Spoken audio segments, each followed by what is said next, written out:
One of the biggest tools of progression is your crew. You got to have a great social support system. I got one of these. I just absolutely love it. But I don't want to lose it, so I'm putting this right back in. Hey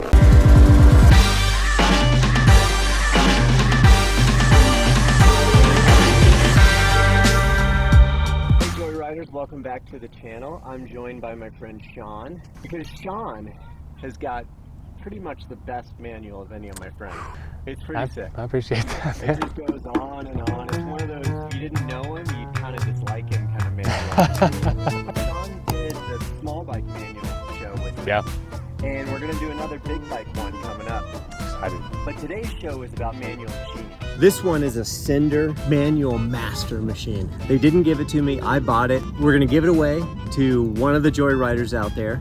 Just put in the comment hashtag and we will randomly select a winner. Manual machines fall into the category of tools of progression. I was just at the skate park and there were all these kids working on moves, and their number one tool of progression was crashing. They were crashing over and over and over. At some point you're like, that tool of progression, which is crashing, you're never going to progress as fast as when you are willing to crash. Definitely. All the time. So most people hit this moment in life where it's like, okay, that tool of progression is gone, and they just stop progressing. We do a lot of stuff on the channel about over 40. Sean's just turned 36. What we're really talking about is not the number. We're talking about the way it feels to be an older rider. When did it happen to you? I think it was around 30, and just for some reason things had changed, you know. I don't know why. Yeah, maybe a job, like having a steady job and not wanting to get hurt. I read a piece of research that said there's a part of your brain, the posterior parietal cortex, which is this area that deals with learning new skills, with hand-eye coordination, and that part of the brain is also what regulates our risk assessment. And it just starts to shrink with age.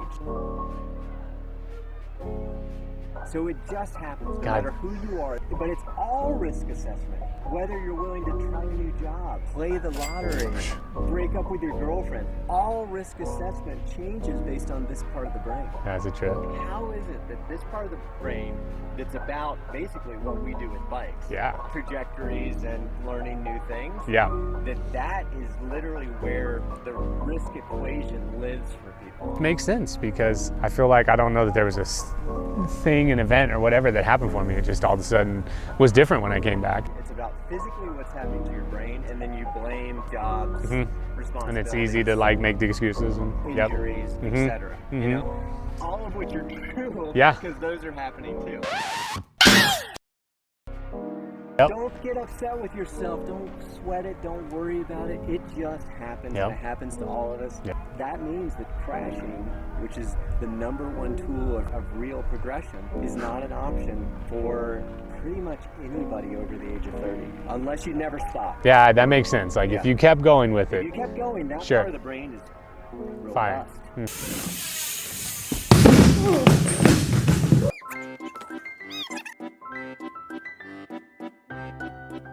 That tool of progression, which is crashing, we just don't have that tool anymore. Yeah. So you got to replace it with other tools. The manual machine is one of those tools. But on this channel, we talk about all sorts of tools. So I brought my toolbox. I'm real curious what you got in there. This is crazy. I still have my crashing. Wow, dude. Oh, dusty, bro. I'm not used to I have not obviously used that in a very long time. Yeah. Some of the tools that we talk about all the time, mental hacks. Yeah. How to keep a positive mental attitude. Oh, yeah. Filming yourself. Yeah.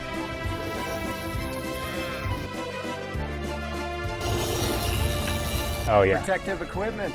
Must have. In downhill settings, I just wear it 100% of the time. I feel naked when I start riding without stuff like that. It just boosts my confidence. Wow. Right? Yeah. Good suspension, just good stuff. You know, you're a little bit older, you can afford better stuff. Elbow pads, knee pads. Shin pads. I swear, shin pads took me from like here to here. I agree. Classic fitness. Oh, yeah. I guess you need that. You gotta have that. This is the armor that you also wear every time you do fall. It saves you in the end, absolutely. Yeah. One of the key things in the toolbox is your social support system. I got one of these in here, and it's just the best.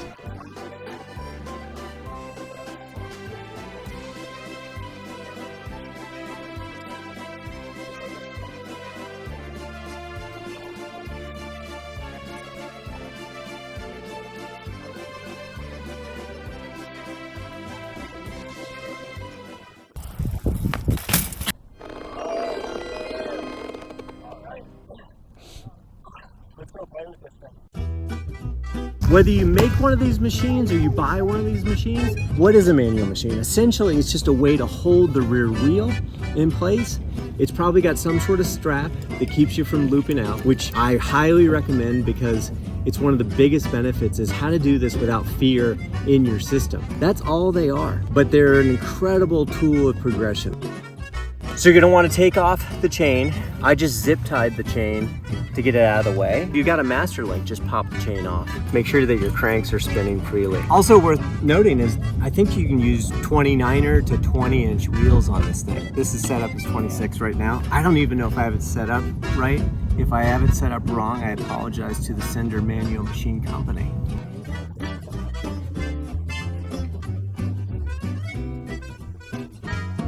Having the safety of being able to max that out, that's why you buy one of these things. Definitely. This would not go well for me. Oh my God. On the street. The rear wheel is higher than the front wheel when it's in the manual machine. Some people will put a book or something under here. Sean was commenting that this was harder to pull up than a regular bike in a manual. It's because of that. So just put a little bit of something under there.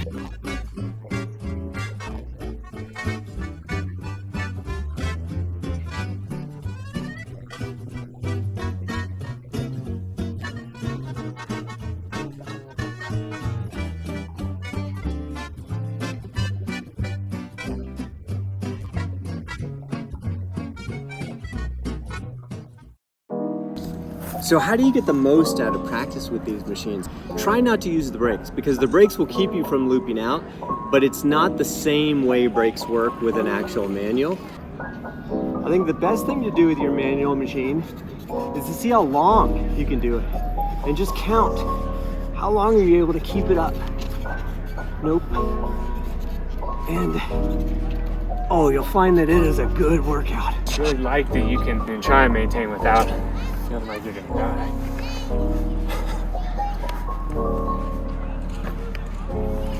Yeah, that was a good one. Two or three of them, I'm already really feeling it. Right? What is that? What is that? You said we need fitness?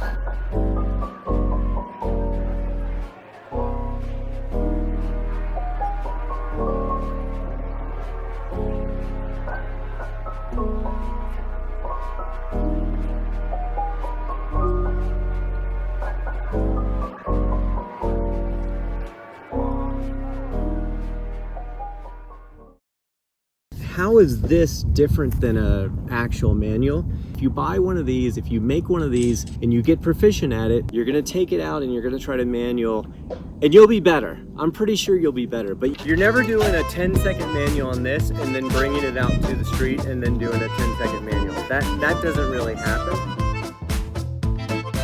There's just a lot more going on once the bike is rolling. There's friction on the tire, there's friction in the hub, and so you need to hold the manual further back past the balance point than you are with this. So the balance point on this is not as high as the balance point is on an actual bike in an actual manual.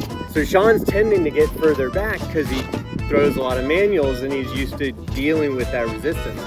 And that takes a level of commitment that's again gonna take a while to get used to. So you're really gonna have to get back there and it's not gonna feel that comfortable at first. The other difference is the terrain's not gonna be perfectly smooth. Every little pebble that you hit, every change in inclination that you experience, all changes that resistance and where you need to be. So the pocket here, you can lock in and it's not going anywhere.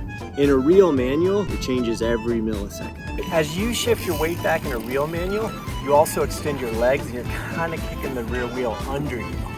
And that doesn't occur here. So this will always be a little bit harder to pop up than a real manual. But it's a great device. major tool of progression for us over 30, over 40, over 50, over 60, over 70, over 80 folks out there. We're gonna give it away. All you have to do is in the comments, hashtag manual machine. We'll randomly select a winner. I'll try to ship it anywhere in the world. So wherever you are, go for it. If I can't ship it to you, we'll figure something out. It's a little beat up, but it's got a lot of Joy Bike love in it. It's awesome. You'll love this thing.